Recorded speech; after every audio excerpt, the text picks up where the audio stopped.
اب مانسون بارشیں ہیں، اب ابھی ختم نہیں ہوئی ہیں، ابھی چلیں گی یہ، لیکن اس دوران یہ جو ایک ڈیمپ سیزن ہوتا ہے، بارش ہے، بھیگا بھیگا موسم ہے، کہیں پھوار ہے، کہیں بوندا باندی ہے، اس میں جناب آپ کی اسکن کیسی ہے؟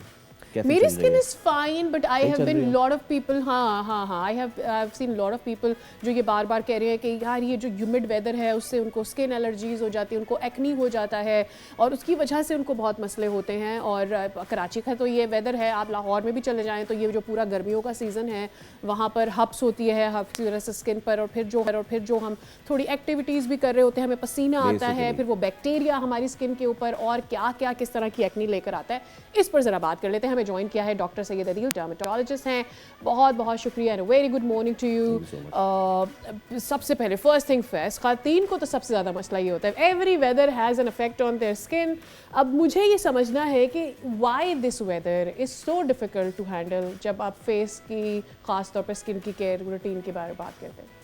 دیکھیں جو موسم ہمارا چل رہا ہے ہیومیڈیٹی کی وجہ سے نا بہت زیادہ ہمارے جو آئل گلینڈس ہوتے ہیں ایکٹیو ہو جاتے ہیں، اور آئل گلینڈس کو کاؤنٹر کرنے کے لیے جو ہر ایک ایڈوائس دی جاتی ہے کہ پانی کا انٹیک بڑھائیے اور اپنی لائف سے شوگر انٹیک کم کریں.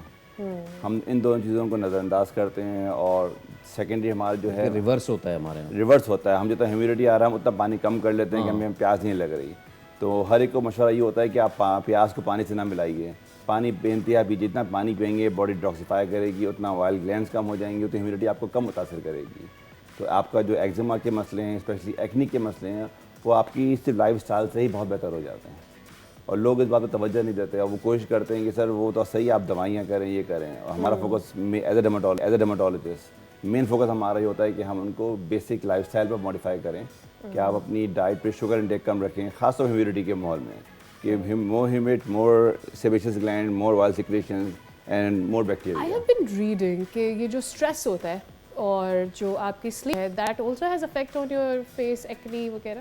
100% آپ کو اگر آپ اسٹڈیز دیکھیں گے 30% آپ کی اگر سلیپ سائیکل صحیح نہیں ہے تو آپ کے رنکلز کی 30% کاز آپ کی سلیپ سائیکل ہے.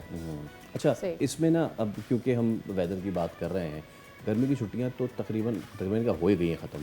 بہت سارے اسکولس تو ویسے بھی کھل گئے تھے مڈ جولائی سے بھی، آئی نو، بٹ اس کے باوجود بھی بارش کا سیزن ہوا، بچوں نے فرمائش کی چلے بھائی پارک چلے گئے، جو تھوڑے بہت ہیں کراچی میں وہاں چلے گئے. اب وہاں پہ گھاس میں بچوں نے کھیل لیا، ساری چیزیں کر لیں. اس کے بعد کا روٹین جو ہے نا ہمارا گھر واپس آ کے وہ بڑا خراب رہتا ہے. تو جسٹ ٹیکنگ اے نارمل بات از انف، یا پھر ہم اگر کسی ایسی جگہ جہاں پہ پانی پڑا ہوا ہے، موسم ایسا ہے کہ جو پھوار ہوئی ہے، بچوں نے کھیلا ہے، گرے ہیں، سب کچھ ہوا ہے، واپس آ کے ہم کیا روٹین اپنائیں اسپیشلی فار دا کڈس؟ لیکن جب واپس آپ آتے ہیں نا بارش کے پانی سے، ڈیفینیٹ نارمل بات شوڈ بی انف. لیکن جو آپ کے کپڑے ہوتے ہیں ان کے باہر کے پانی میں ہمیں نہیں معلوم فنگس کون سی ہے کیا ہے، ان کو اچھی طرح دھو لیں اور ان کو الگ دھو لیں. کیونکہ آج کل جو ہیومیڈیٹی کے موسم میں جو most common is not eczema, is fungus. Please differentiate. ایک تو یہ چیز ہے نا بڑا، کیونکہ پیشنٹ جب ہمارے پاس آتا ہے نا وہ یہ نہیں سمجھتا، وہ بولتا ہے ہمیں ایچنگ ہو رہی ہے، and he has no idea itching کی وجہ کیا ہے. کیونکہ ہمیں کو دیکھنا پڑتا ہے کہ ایچنگ کی وجہ صرف is just itching because of humidity اور because of fungus. And fungus very hard to treat, and اس fungus is more like endemic. ہم فنگس کو اتنا نظر انداز کرتے ہیں، اور پیشنٹ جو ہمارے پاس آتے ہیں they come after like 4 months 3 months وہ دے آر ایزیومنگ کہ it's like it's just eczema, it's not fungus, and they treating like using the steroid like بیٹ، اور جو مختلف برانڈس ہوتے ہیں وہ یوز کرتے ہیں. اس کی وجہ سے فنگس اور خراب ہو جاتی ہے. تو جب بھی آپ کو ہلکی پھلکی ایچنگ ہو تو آپ ڈیفینیٹلی ڈاکٹر سے کنسلٹ کریں اور ڈفرینشیٹ کریں، بیکاز دونوں کا ٹریٹمنٹ پلان الگ الگ ہے.